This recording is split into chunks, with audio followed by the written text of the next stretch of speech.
Hey folks, back again for another shave, and today I'm going to use some of my favorite gear. Starting with this Wolf Whiskers GSC brush, which I really like.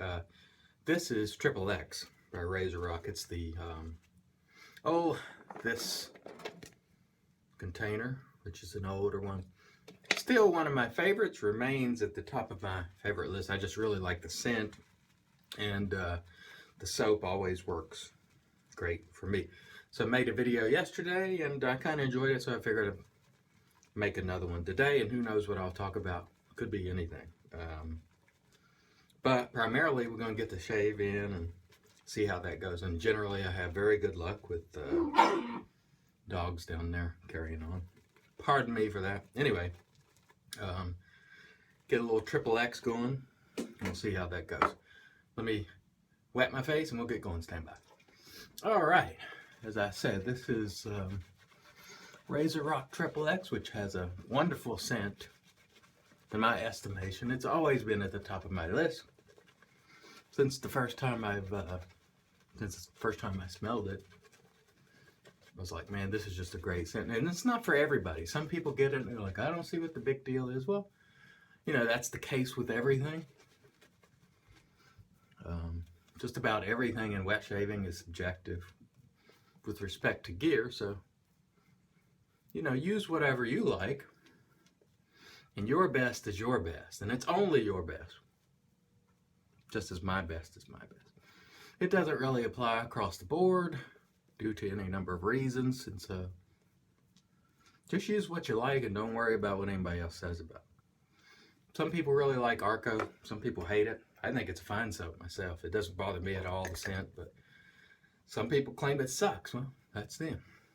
The razor we're going to use is the Black Mamba, which I used yesterday. It's got a feather blade in it, and as I was saying yesterday, it's really treated me well, the Black Mamba. Now, if you're a guy that likes the feeling of a ton of blade on your face, it probably wouldn't be your number one choice. But what I've found is, let me shave the stash and I'll continue babbling. What I've found is some razors that are more efficient, you can feel them taking off more hair in the initial passes. And it feels like it's doing a really good job, and it is. Whereas mild razors like this, you don't get that much feeling of blade and really hair being removed. But what I've found is, at the end of the shave, the results are the same. So if your technique is good, and you know how to use the razor, you could get to the same result at the end. It's just a different feeling during the process. All right, let's rinse the face rather, and we'll be right back. I say rinse, but really I mean just kind of re-wet. I don't really rinse my face thoroughly. Some do, I don't. Just like to get a little more water on there. This soap has always treated me nicely. Of course, most do, most good, you know, mainstream soap, so no problem with that. There's the old Tennessee Tuxedo, made famous by the stallion that Inspector Furnicola called it. And shout out to Don the Navy Goat, because I forgot to mention him yesterday, and he always sends me nice notes. And so Don, I appreciate that, and I hope you're doing well. Anyway, back to this razor. It's treated me very nicely. And no, it doesn't feel like there's a ton of blade on your face, but I find the result at the end of the shave is the same as much more aggressive razors. So for me, this razor after 3 passes will do the same thing R42 does. It just feels different during the process. Some people really like that blade on skin. If you do, you know, mild razors probably won't be for you, but for me the result is the same. And so it really, you know, it's personal preference. I hope everyone is doing well. Here the weather's gotten cooler. I do not like this time of year because I really can't do much outside and it just stinks. But, you know, we'll hope we get to April and May quickly, because that's usually when it starts getting pretty warm here. And so that's what I look forward to. I like late spring and summer and early fall.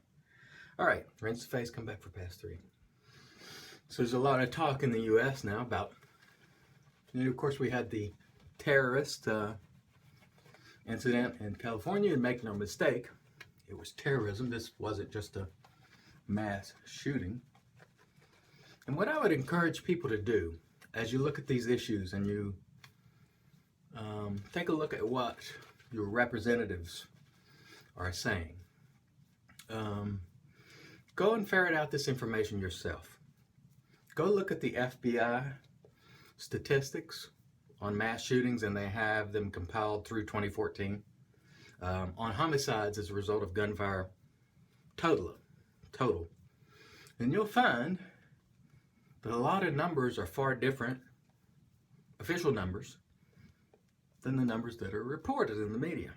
And what I'm getting to here is, you need to really go out and find this information yourself. If you're looking at a publication, a news outlet that tends to lean conservative, of course, they're going to tend to present you with the conservative spin on it. And just as if you're looking at a more liberal media outlet, they tend to put a more liberal spin on it. So the only way you can really get to the truth is if you go out and you find some sources yourself and look at a number of different sources, not just one, but many. And when you do that, you'd be amazed at what information you can get. For example, in this case, the wife, it's being reported that she gave a fictitious address that didn't even exist on her K-1 visa. At the same time, the State Department the other day said, we stand by our process. We don't plan to change it. I would say a fictitious address that you missed might be a problem if that's true. Now, that's not being widely reported yet, but it is being reported. Also, I've seen a lot of news outlets report that the guns were legally purchased, with background checks and all. And they may have been, but the 2 rifles, the assault rifles that everybody were talking about, the report is that that wasn't purchased by the 2 terrorists. It was purchased by someone else and given to them. So, again, this is not being reported mainstream. So my advice to you, go out and look at a number of different sources, and you'll get closer to the truth than looking at one side or the next. All right, let's rinse the face, come back for the post. Stand by.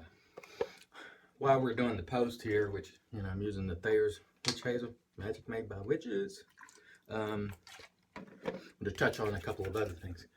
I don't accept friendship requests anymore from folks in the shaving community, and I hated to come to that, but it just became too difficult to deal with crazy folks. And make no mistake, yesterday after I made the video and I'd referenced, crazy folks, I got a lot of messages from people that said, yeah, I know what you mean.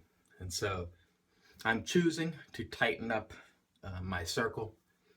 And so please don't take offense if you submit a request to me and I don't accept it.